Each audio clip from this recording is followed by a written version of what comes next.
On-Tap Plumbing and Gas covers all Perth areas from Mandurah to Two Rocks and has a team of plumbing, drainage and hot water experts. They have an amazing reputation for their excellent service and quality workmanship on time, every time, and it is easy to see why they are a favourite to many Perth property managers. Whether you just need some friendly advice or an obligation-free quote, look no further than On-Tap Plumbing and Gas. Today, I have another international guest that I'm super excited to hear from. His name is Eser. He is from Flock and he is from Washington, D.C. Eser, welcome to the PM Collective podcast. Thank you so much for having me today. Now, I'm going to get you to intro yourself because I haven't heard the story and I'd love to sort of hear a little bit about you, your background, and what Flock is and how it operates in the US, if you can share that with us all. Absolutely, yes. So as you said, my name is Eser Yildirim. Flock is a parent company of a number of birds that all deal with property management or property-related services. I work for Nest DC, and we specialize in individually owned condos, row homes, single-family home management. We manage about 1,200 units in DC, and we've been around for 14 years. We also have birds that manage HOAs here in DC. We also do home maintenance through another sister company. And then we also have a philanthropic wing, Birdseed, and we specialize in providing grants for minority families, first-time home buyers. And we've been fortunate enough to fund that program and see a lot of happy people buy their first homes here in DC. So, okay, I've got a few questions in regards to this. So, Do you, is the word franchise something that you have over in the US? It is, yes. Is Flock like a franchise, or is Flock just a company that has companies underneath it? Exactly. Yeah, we are not a franchise. Flock is just our mother bird, as we call it, that kind of ties all these other companies together. Great. And all under one? Sorry, all under one, ethos, and all under one vision. Okay, I love that. And who is Flock owned by then? Lisa Wise is the founder and owner. Our HOA management, Roost DC, is actually an employee-owned company. So I think that'll be a nice topic for our conversation today.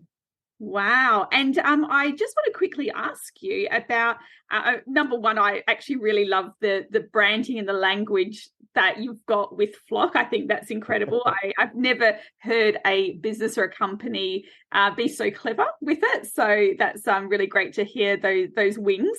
The Birdseed Fund, I love that. So how do you raise funds for those grants? We do contribute a portion of our profits towards that. Lisa contributed her own funds to get it started, and then the rest is through business partnerships, through donations. We've had a number of our clients through Nest offer donations, so really a wide variety of sources, and we're looking to continue to grow that so that we're able to really offer some meaningful grants to people. Oh, I love that. And would people apply for a grant, and then as a committee or a board, you would decide where to put sort of certain funds?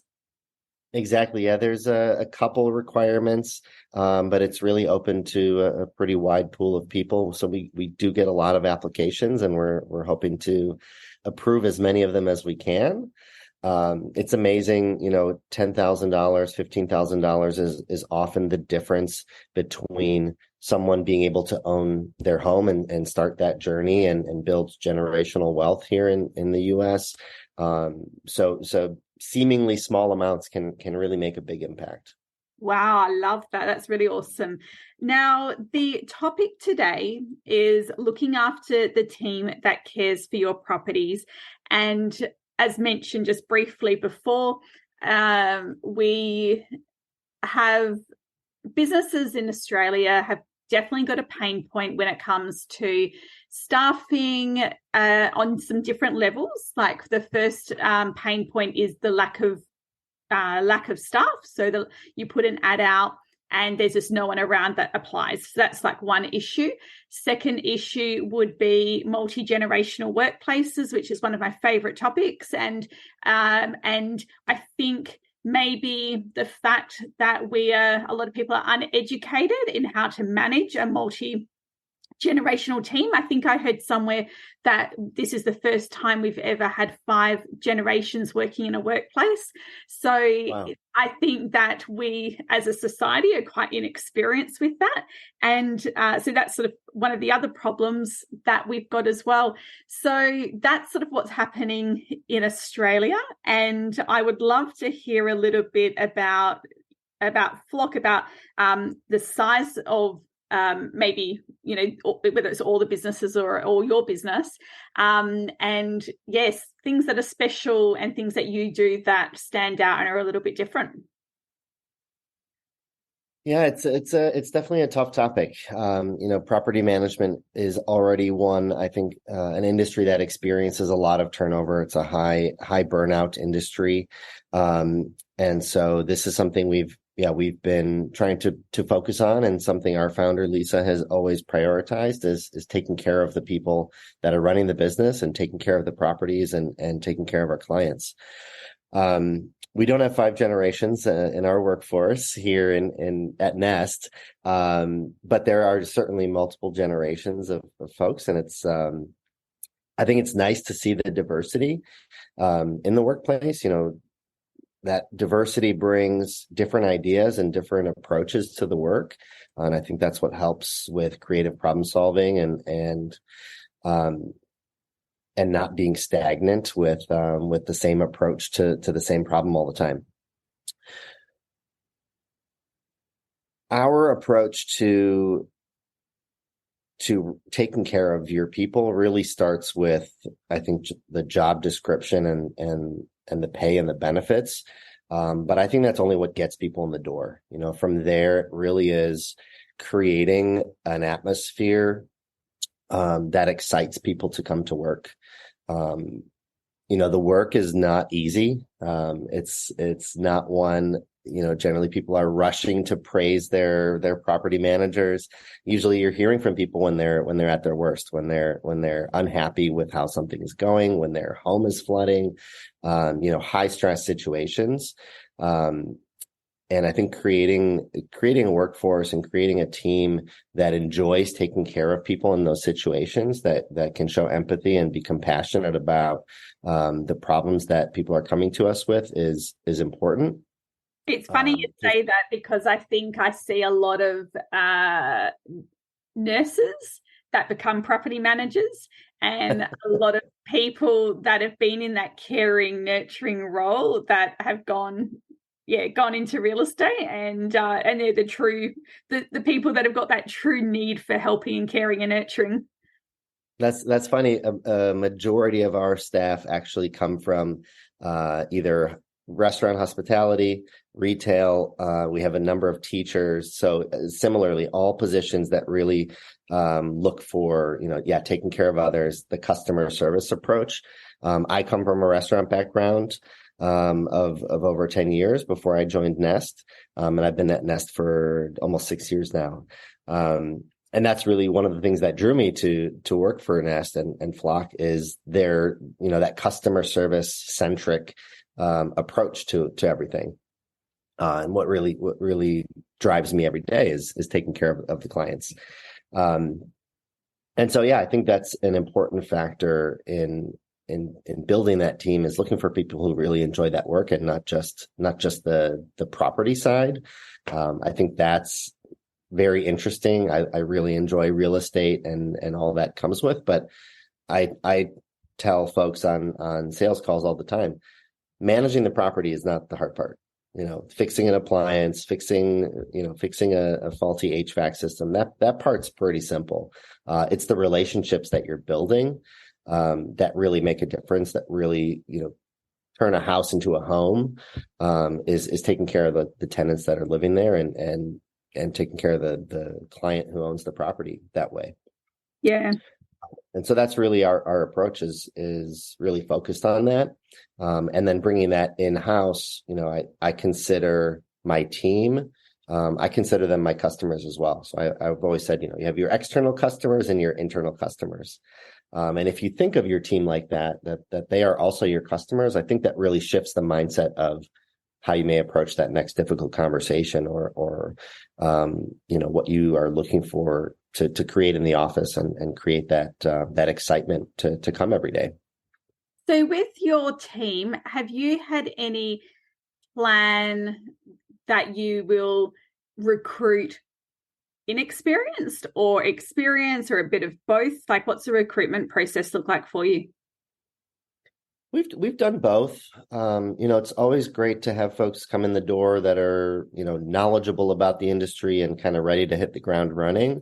But I think that also comes with some challenges there. And I think that's applicable to any industry. I had the same issue in restaurants. You have people come with the bad habits from their other employer or other companies.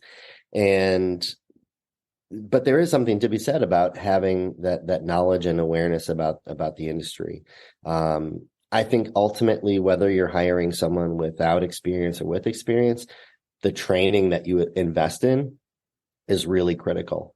Not just training around the industry and the ins and outs of management, but really how you want them to approach the work and deal with clients.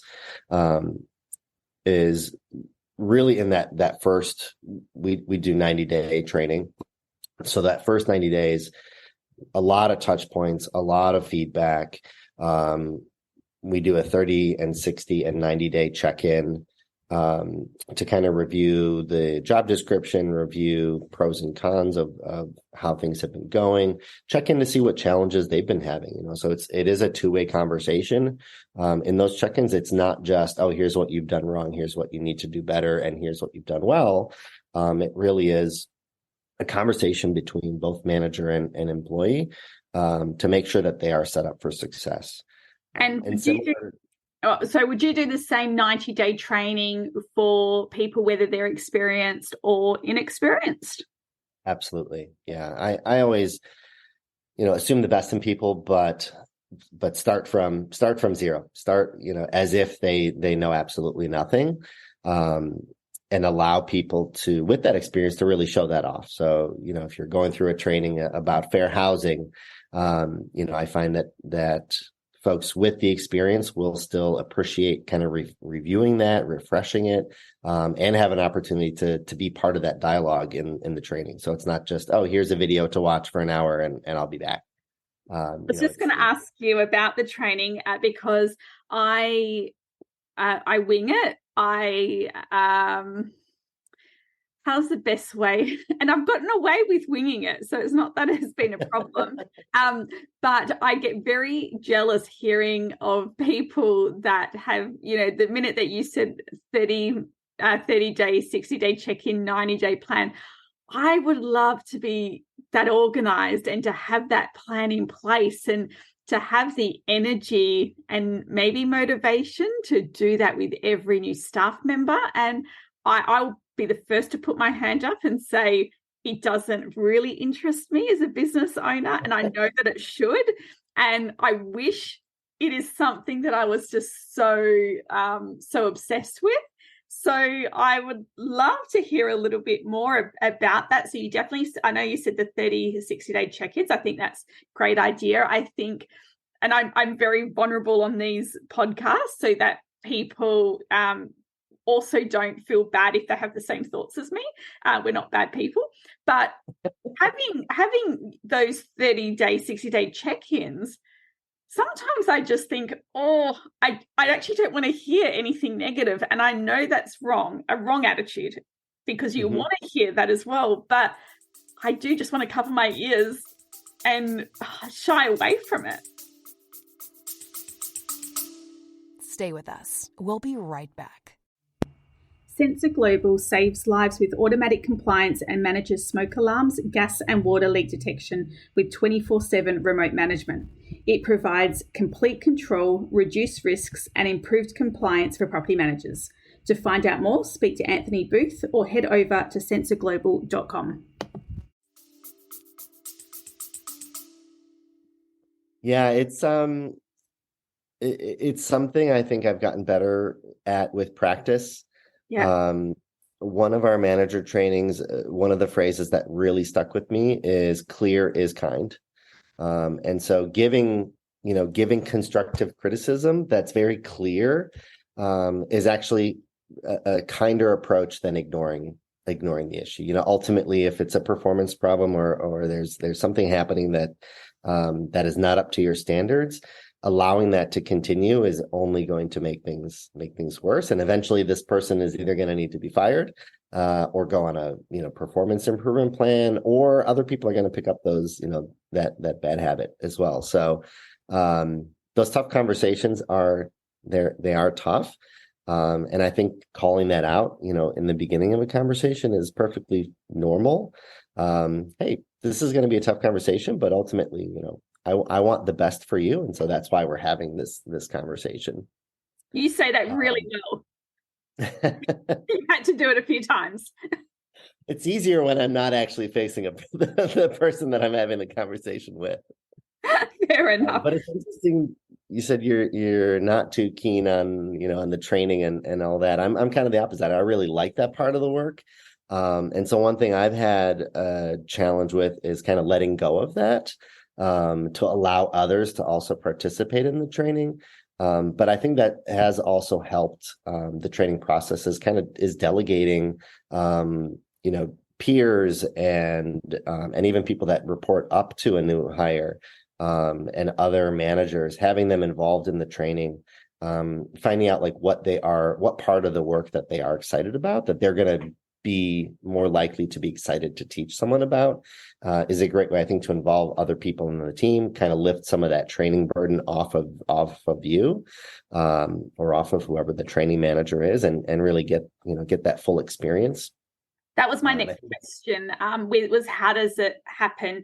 Do you sort of say, okay, you're the new employee is dedicated to you for days 1 to 4, and then this person, Sally takes on inspection training on these 3 days, and you pass it around? Is that sort of how it works?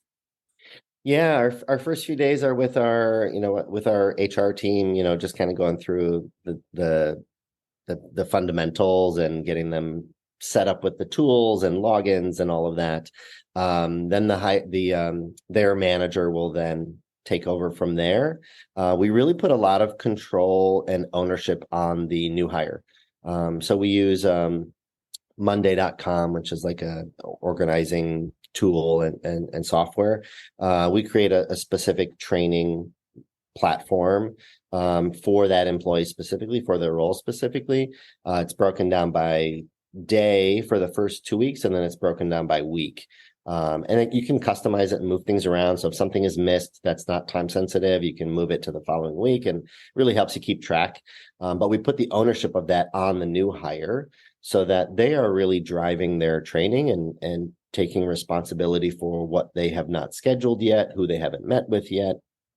And you can assign, fair housing is going to be with Lydia, and inspections is going to be with so-and-so. And so it really gives them a chance to meet more of the team, holistically, as opposed to, just at the next big team meeting.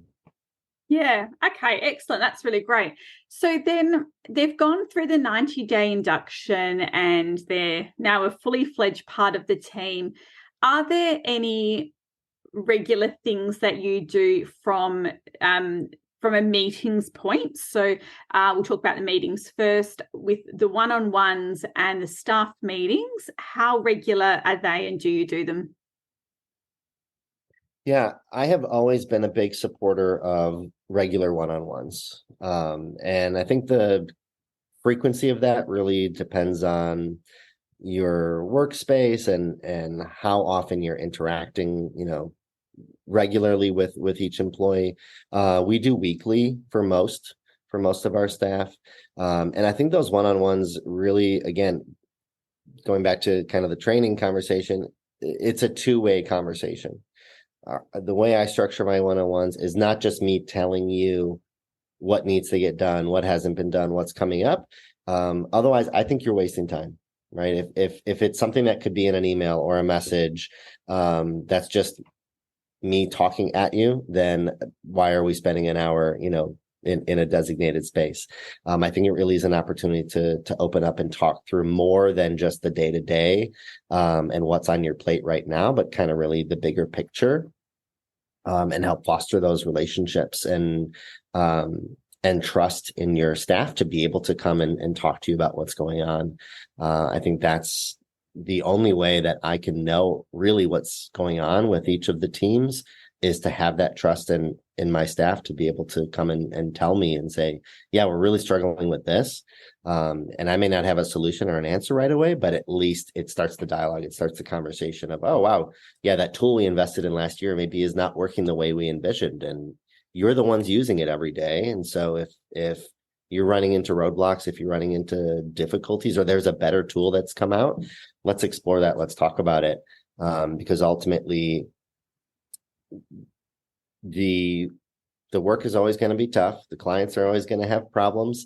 So the more barriers you're put in front of them to be able to solve those, the harder it becomes, the more burnout there is, the more turnover you're going to have with your staff.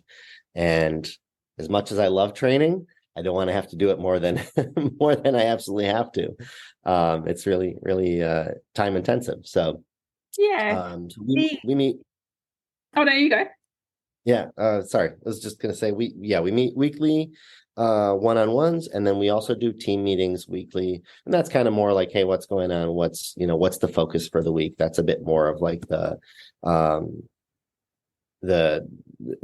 focus on the actual work. If your team was to get bigger, would you, and obviously one-on-ones, there's only so many hours in a day, would you be inclined to, this is just like not a trick question, it's just a question. So team gets bigger, currently doing weekly one-on-ones. Are you more likely to get another person in to assist with one-on-ones on a weekly basis, or would you change them to fortnightly? I've done both. Folks who are performing really well, who may not necessarily need that weekly touch point, I'll switch that to every other week or fortnightly. I think one of the big complaints about just office work in general is I have so many meetings, I don't have time to actually do my own work. And so, we also want to be mindful of that and make sure that we're not having meetings just for the sake of meetings. One of the practices we put in place 2 years ago now is if we have a short week because of a holiday or whatever else, we'll typically cancel all internal meetings. Because, as we know in property management, you have a 4-day week, you still have 7 days worth of work, not even 5 days worth of work. Correct. Because everything continues going on even when our office is closed. So, giving that time back when you don't absolutely have to have a meeting, I think staff really appreciate that. Knowing that we're not scheduling these just for the sake of doing it. It's there is intention and there's purpose behind it. And I've canceled team meetings before, last minute or with short notice because I wasn't prepared. And that's, I don't want to just stand up there winging the meeting, and lose that valuable time and lose that trust in my team that this is with intention and purpose. And so if we have to cancel a meeting, we do that or reschedule. Yeah, no, it's good. I think one of the things that I took from what you were talking about is being approachable. I think that's something that a lot of business owners aren't aware, that they are being unapproachable, and it's not easy for people to go and just ask them a random question during the day. And I work in an open office. So my office environment, I don't have my own private office or anything like that. And I think there's probably a lot of offices that maybe do have private offices for, the business owner or the top of the management hierarchy. And I mean, I don't want to say it's the wrong thing to do, but I think that if you do have your own office, I think you should be quite mindful about your door being shut, and quite mindful that that people know it's okay to walk in your office. And if you say, well, they can't walk in my office without me inviting them, I would say have a good hard look at yourself. And if you're having staffing issues, that could be one of your problems. So I don't know if you have your own office and then how you deal with being approachable in that, or do you have an open office? It's a little bit of both. I do have my own office. It does have a lot of windows that face into the office. So even if the door is closed, I'm waving at folks as they walk by, inviting them in. But likewise, I think being approachable is really important, to be able to allow staff to come to you when they really need something. If there's something with a client, you're likely to get tapped when they need support. But if it's something that's internal, they're having an issue with another employee, or they're having an issue just with their workload, I want people to be able to feel comfortable to come and talk about that. So I think those regular check-ins is part of that. But I think what Nest does well is also create opportunities outside of the work to build those relationships. And so, having staff events, having quarterly meetings that are longer and really an opportunity to completely close down, the work itself and put things on pause and really focus on what's happening at the company, what's happening in our industry, where are we looking ahead to, what problems do we need to address? Those types of things, I think, are really tough to have in a 30-minute or 1 hour meeting. And so creating those opportunities to allow people to speak up and allow people to participate in the process, I think, is what helps people buy into the company. Something Lisa does, our founder, that I always love seeing as well, is she'll do what she calls her lunch shuffles. And so she'll invite 4 or 5 people from the different companies to a lunch, and it'll be an hour or 2 hours offsite, laptops closed, no minimal work talk. But I think that also creates opportunities to get to know someone that maybe you don't interact with on a daily basis. Get to know the founder of the company. Her time is certainly valuable, and generally doing things way above the day-to-day work, but her willingness to be approachable, to spend time with someone that was just hired, 90 days ago, I think really speaks to the culture that she wants to create. And then that trickles down. I see that. I've seen that for the 6 years I've been here, and it inspires me to want to do similar and create those opportunities for people to say, like, oh yeah, like I can go to Eser with any problem because I know he'll be willing to chat. And if I'm slammed, if I have a meeting coming up, generally my response will be, this sounds like a great conversation, but I don't want to rush it. So can we schedule a time, later today, or can I pop in? Are you free in an hour to chat more? And I think that tells someone, like, you are valuable, and the problem you have, even if it seems simple to me or seems like something you should already know, it's important to me to invest that time in you to make sure that you feel confident, or you feel like you have the tools and resources to be able to address this. And hopefully, if I'm doing that well, then they're solving that on their own the next time, or they're teaching someone else how to do that. And yeah, I like seeing that. I like seeing that progress, and that aha moment when it's like, oh yeah, okay, this isn't as complicated as it seemed. Yeah, I actually use that line on clients when they call me up and I'm trying to do something. I always say to them, listen, I can help you, but I don't want to rush and give you the wrong advice. So can I just call you back later and do it? And it's a really good way of being busy, but not making them feel like you've interrupted them too much. So Right. and it does value the clients, as well as obviously with staff. I think it's great to use. Tell me, do you see any mistakes in other businesses that are like a common thing in your area? Like, where do you think business owners get it wrong?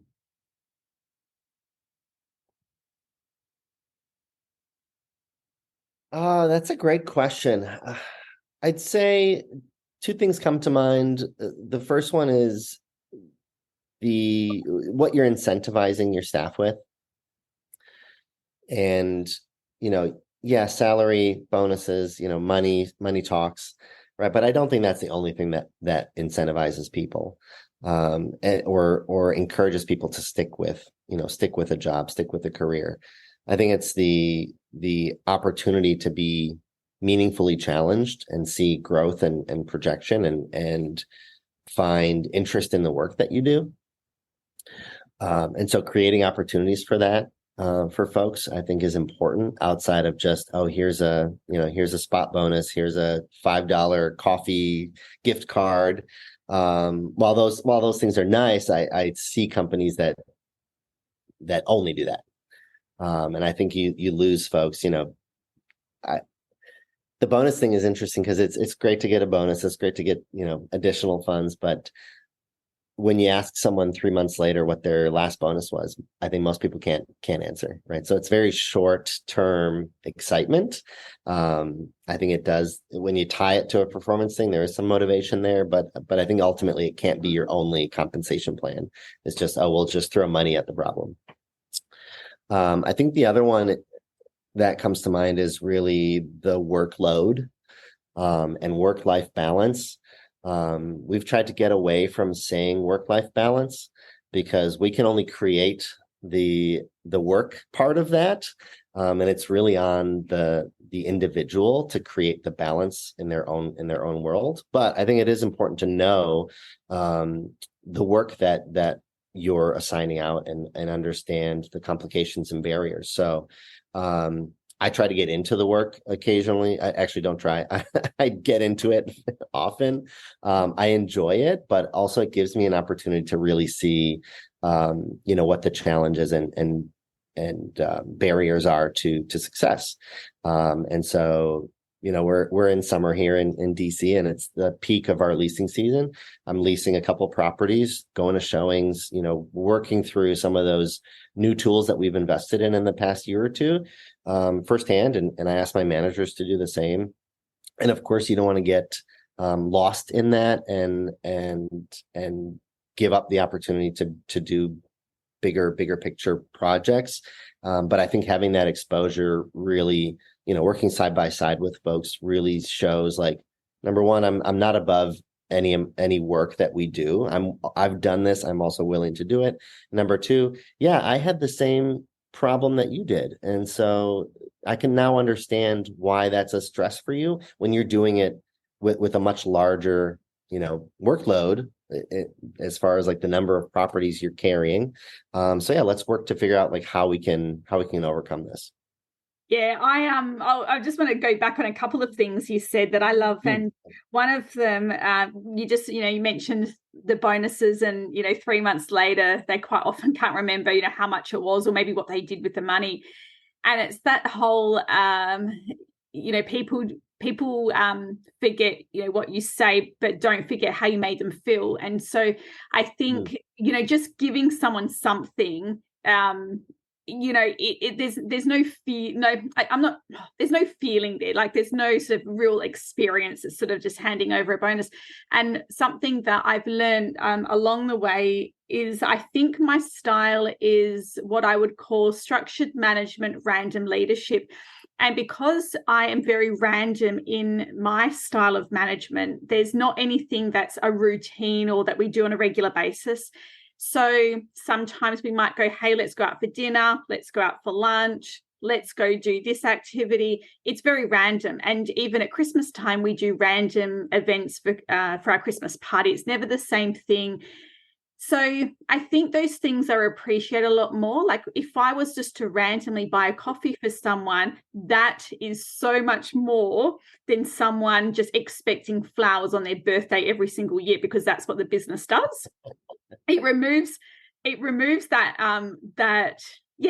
random feeling of, oh wow, like a nice little surprise, because it's never tied to an amount. Like, whether something was $3 or $300, it's not about the money, it's about that random act of kindness. So for me, not that I have done that on purpose, but when I reflect on my style, that is what I've done. And now I'm conscious that I think that that's what's worked for me. So I like that you mentioned that bonus. Yeah. The second thing was you going out into the field. So again, this is I hope there's business owners that are listening that maybe could recognize if they're not doing this. So for me, I would be the first one that would jump on front desk and handle walk-in inquiries, or when someone's on leave, I help look after their portfolio, generally with another staff member who does the main stuff, but I'm still there helping doing it.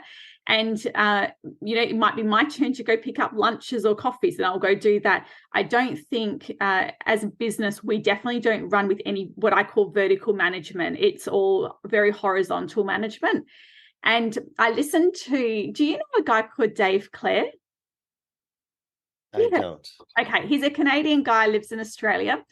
And I was watching a TikTok of his the other day.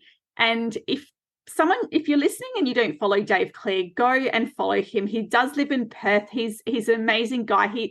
Everything that comes out of his mouth is just like music to my ears. And he had a video the other day on TikTok, and what he said is that the leader in the business that is sort of, and Dave, if you're listening to this, I'm not probably saying it the same way you did. It's like my little version of it. But what he was pretty much saying is that the leader that is, doing the work and has that energy and that motivation and really, driving the company, what happens is people around them, like the team members, they will rise, they'll rise 15%, in that same direction because they're following the leader. But if you are a leader or a boss that is not, moving forward, creating that motivation in the company, and you're sort of like, you're down the bottom, then people will fall 30% in their productivity. And Wow. He obviously does it a lot better than what I do, but but it's sort of like something that I thought that's really interesting, because I know that I, walk the walk and talk the talk, but I know so many business owners, and I'm just going to say it straight out. It's generally sales-led directors. So business owners that are sales reps, high-performing sales reps, they are the ones that they're not really interested in property management. They actually have no interest in getting into the nooks and crannies of it all. And but are also the first people to complain when they've got staffing issues. And it's like, but you can't just have an office with 4 walls and expect them to perform if they're not, if they don't have someone to look up to and to inspire to and want to impress and wanting to do the best for. I don't know how like you can, without being offensive to people, say, I think you're the problem. So one thing I wanted to ask, and I know I'm putting you on the spot with a few questions, is, what would you say to someone, like, if how would you recognize if you were the problem in the business? Like, so for you, obviously you're not a problem in the business, but if you were a problem in the business, what would your business look like? Ooh. I typically gauge that by turnover. Yeah.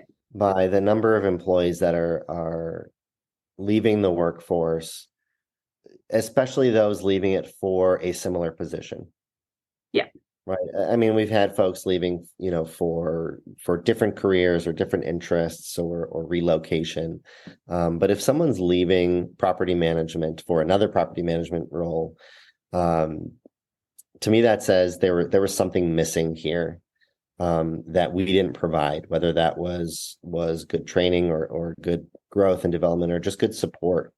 So I think that's really a big indicator of the culture that you're creating in your workspace. Would you do exit interviews with your team if they leave? We do, yeah. We try to as much as possible.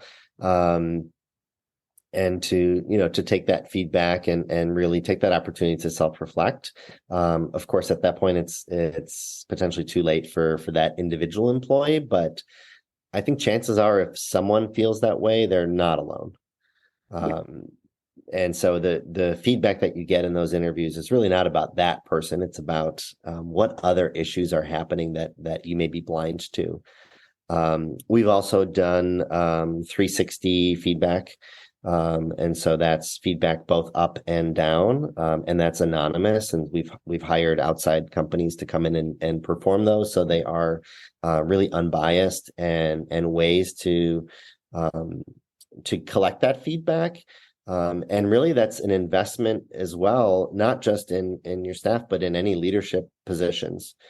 Because it gives you that opportunity to sit down with that manager and say, hey, here's the feedback we're getting from your peers, from your supervisor, from the staff that report to you. Here are some areas like that we can invest in developing. I think so often high performers are promoted to a managerial position. And I've seen this in the restaurant industry as well as property management. And then really not provided the foundation to be good managers. They're good role models. It's like, okay, great. You can do this role, this position really well, and you're setting a good example, but that's very different than managing someone, than coaching and training and being able to provide feedback that is going to motivate and correct and improve performance. And so I think, really taking regular opportunities to look at that and figure out what am I missing, what am I not seeing that needs to be addressed is just as important as facing the very glaring obvious problems. Yeah.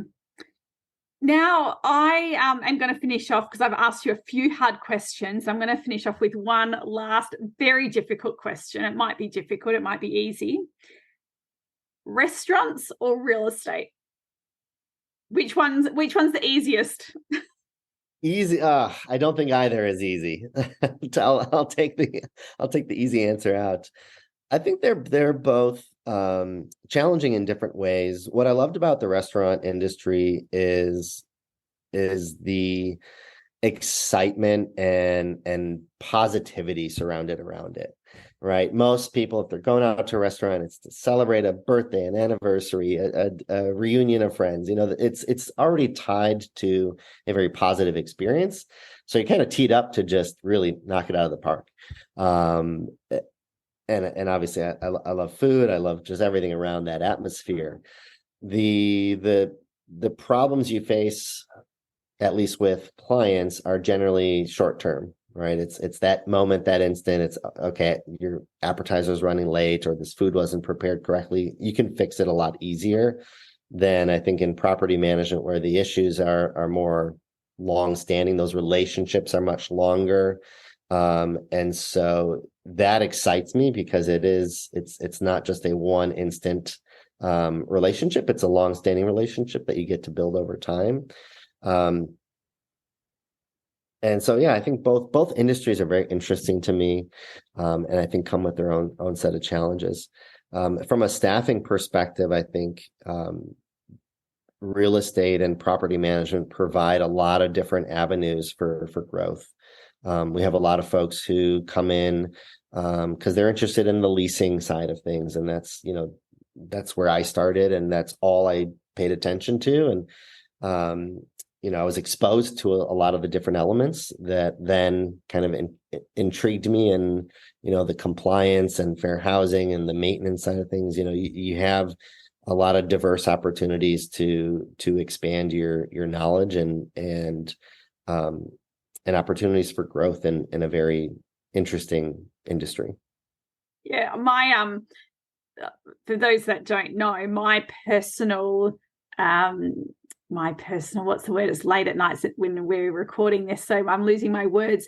But my ultimate goal in life would be to be back in hospitality, waitressing or behind a bar. Like, I loved my early adult years working in restaurants. It's still something that I just dream of doing, maybe when I retire, or I don't know when I would do it, but I just that is such a happy place for me. So I can definitely see the similarities in it, but you definitely, it's very easy obviously to fix things in the restaurant world, but that's actually one thing that I find in real estate is when problems come up, I feel that the quicker you can make them go away, the better for everyone. And sometimes, like, I remember I had a team member, they were spending, I reckon it was about a week back and forth on this issue.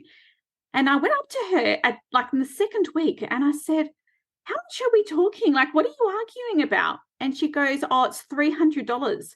I said, here's a check for $300. Make this go away and stop wasting any more time on it. It's, I think, the quicker you resolve it, like I said, make it go away real quickly.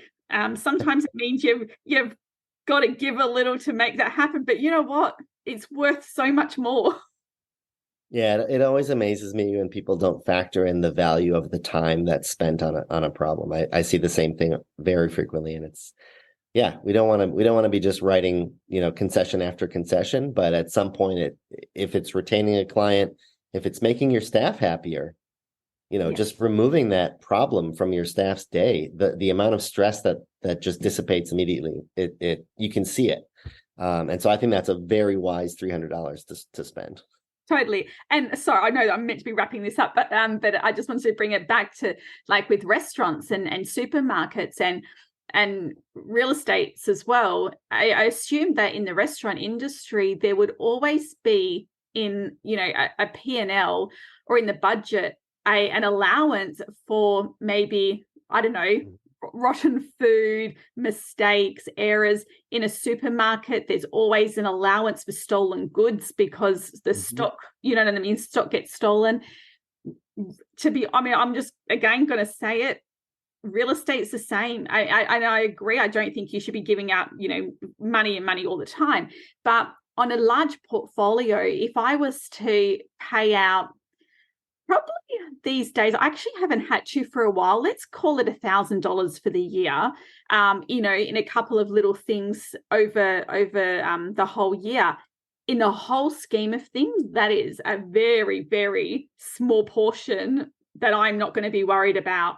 And I think all businesses have a little bit of a slack for mistakes, errors, stolen goods, rotten food in restaurants. So would that be fair to say in the restaurant industry there was always an allowance for? Oh, absolutely. Yeah.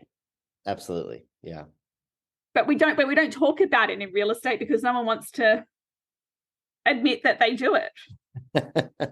and no one wants to admit that they made a mistake. Yeah. I think that's something we do very, very well.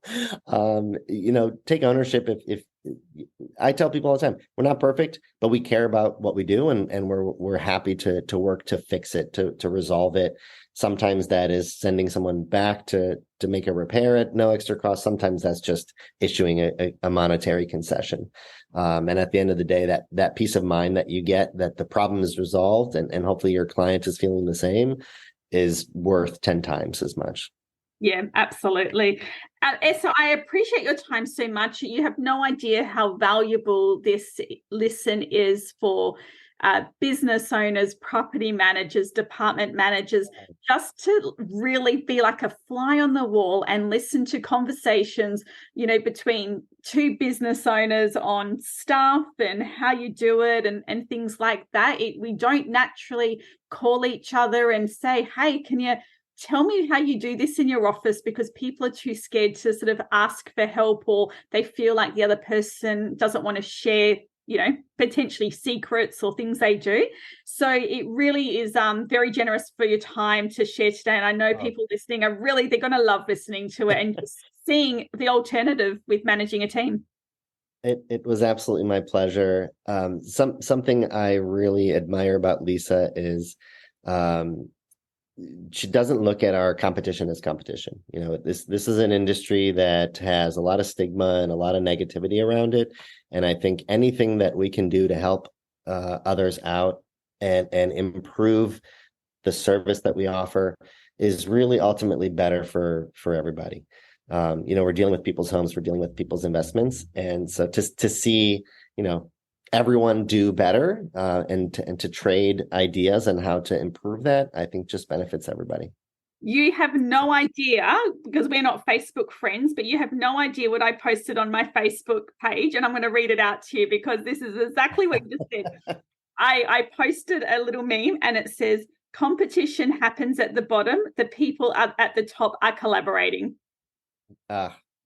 How perfect that. Perfectly summarized. Yeah, exactly. I'll have to send it to you so you can show Lisa and say, please this is what it's all about. Yeah, and for those who are listening, if I've offered you at least one thing that you can change in your office, then I'm grateful and happy to have done so. Thank you so much. I really appreciate your time. Thank you. The Associates Co. provide reliable, fully trained professionals to assist you with running and scaling your property management department, providing high-quality, pre-trained virtual assistants ready to hit the ground running and revolutionize the way you run your portfolio, ensuring your time is spent doing the high-value tasks inside your rent roll that really matter. Not long ago, VAs within a business were considered a luxury. Now they are a staple for any business needing reliable support without the headache of traditional staffing. To find out more, head over to theassociatesco.com.